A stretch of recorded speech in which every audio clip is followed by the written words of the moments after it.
Hi, and welcome to Grief Inspired. I'm so glad that you are here. Today I decided to come outside, well, because the weather is fantastic and there is nothing like the weather to lift your spirits and make you feel a little better. I say all of the time, get outside. So I'm taking my own advice today and I'm going to talk to you from out here.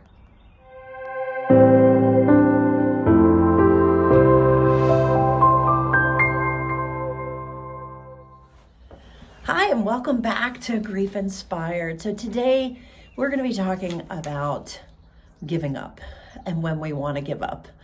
And I think that we all know what it feels like when we've lost someone close to us, whether it's our child, our spouse, our parent, our friends, our family, someone that we're very, very close to, that it's one of the most challenging things oftentimes that we will ever go through.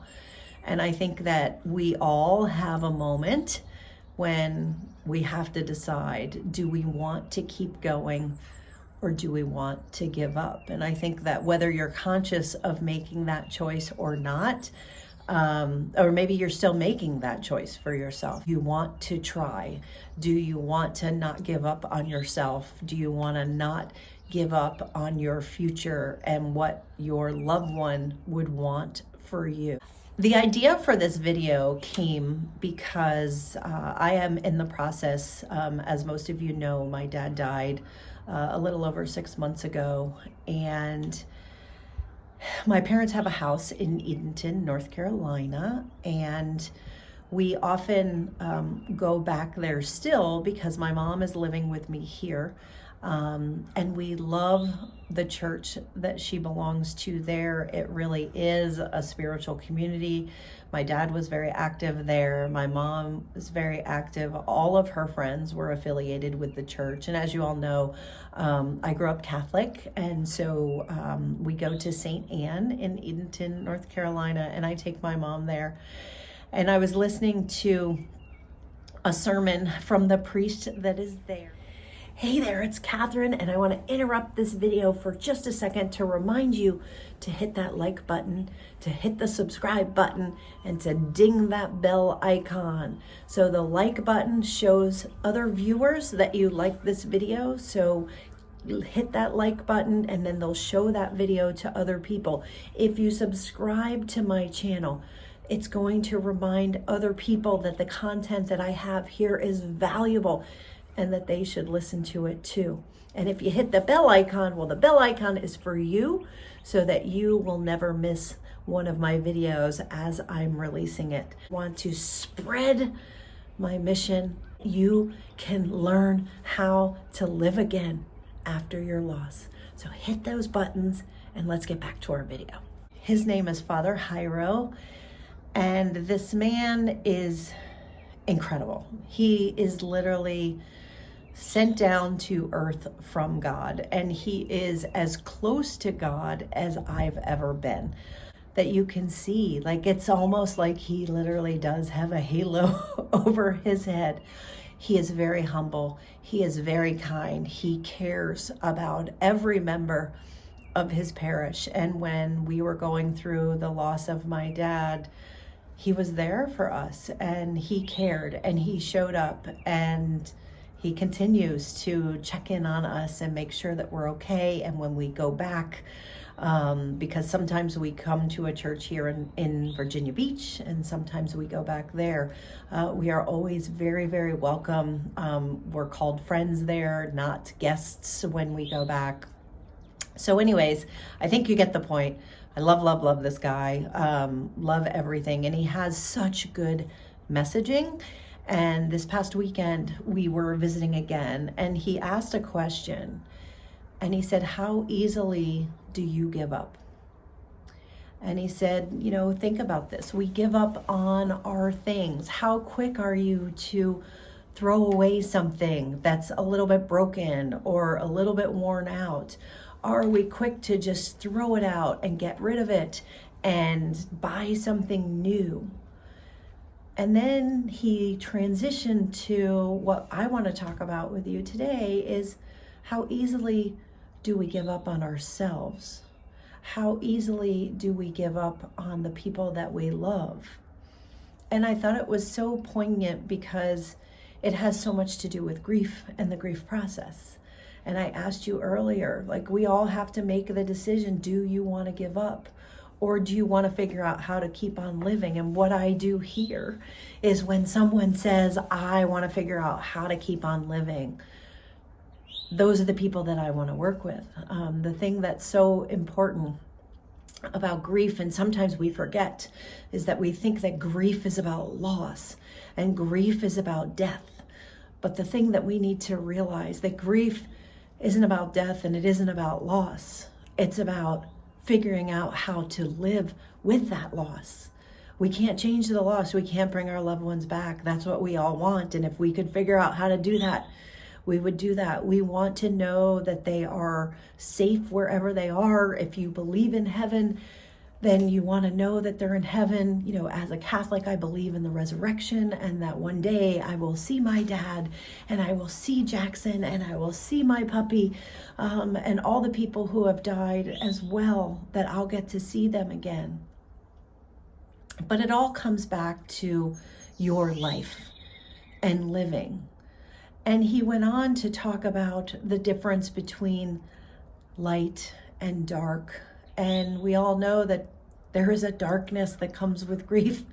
You're likely feeling it right now. And it is like a shadow. It is like a cloud that blocks out the sun, that sun being the light. It blocks out joy. It blocks out happiness. And he asked the question again is, are you comfortable in the darkness? And I thought that was such a good question because I think back on my own grief journey after I lost my son, and there was a period of time when I was in the darkness and I didn't want to let go of the pain.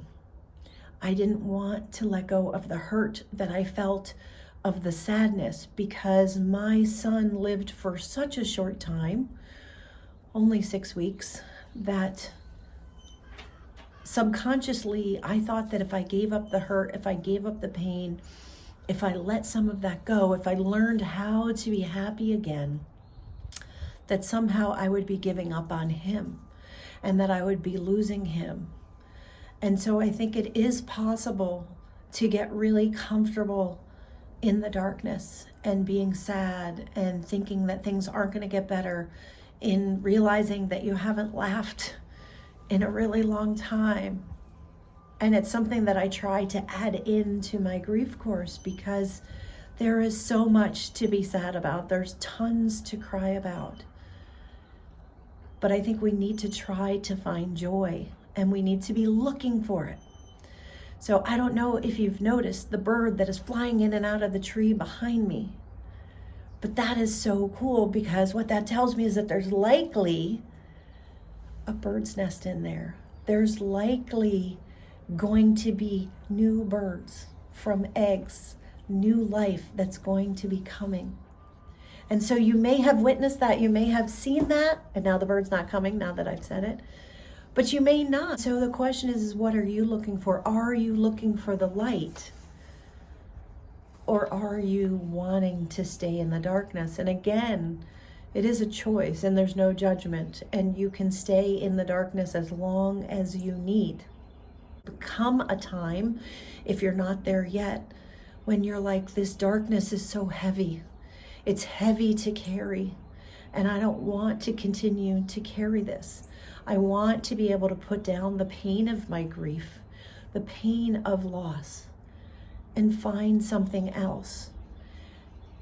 And what I want you to know is that putting down the pain is not giving up on your loved one. Hanging on to the pain and being in the comfort of the darkness might just be giving up on yourself and giving up on your loved one, because you know, whether they told you or not, you know that your loved one wouldn't want you to be unhappy forever.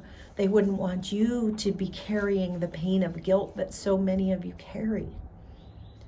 They would want you to let go of the anger, to release some of the guilt, to look for things to make you happy, the things that bring you joy, the things that maybe are more important to you that you're realizing. There's a choice there. And in his sermon, he talked about all of us saying, do we want to choose the light?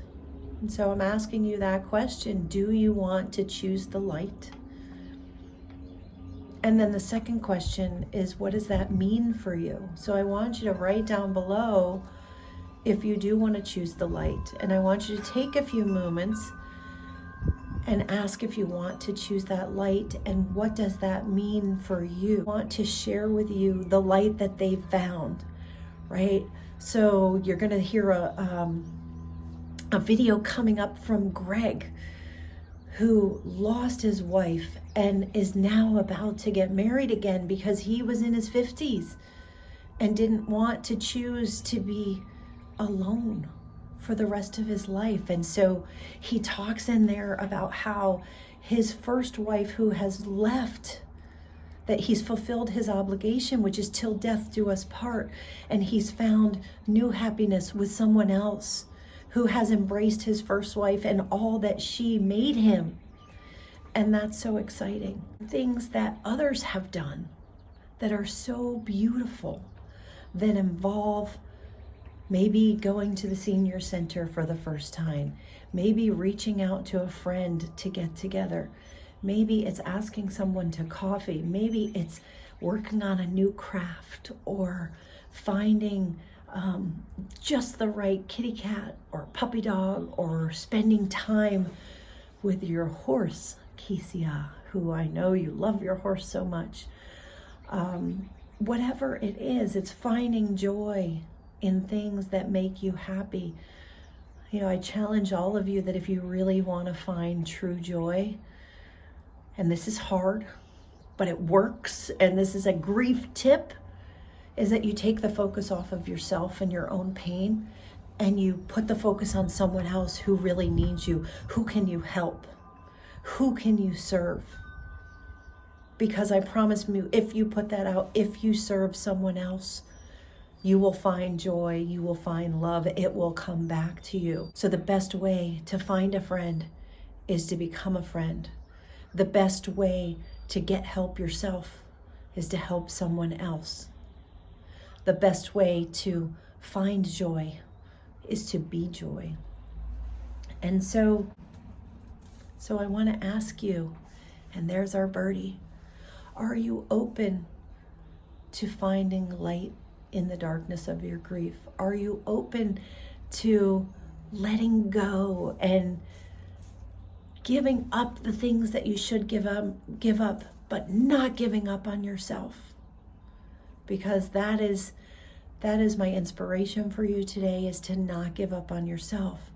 And are you open to the love that is around you, the people who want to help you, the people who want to support you? Are you open to that? And what are you called to bring into your life? What are you called to not give up on today? And I want you to take some time to think about it. I want you to drop some comments below. And I want you to let me know, put some thought into this. Again, because the more thought that you put into these kind of things, the faster you are going to heal. Grief is a verb. It is not something that happens to you. It is something that you do. And so my questions for you today are one of your tasks of grief. And if you are so called to want to lean into your grief, heal more quickly, and get the support that you deserve, learn about your grief, learn about yourself and who you are now that you've lost someone. If you want to start to take back control of your life, and if you want to get back to living, these are the things that we do in my grief course. And if you're not ready for the grief course, I created the grief journal. And so you can start there. But I want you to be active in your grief. I want you to not give up on yourself. I want you to choose you. Because in choosing you, you're choosing life. And you're choosing what your loved one would want.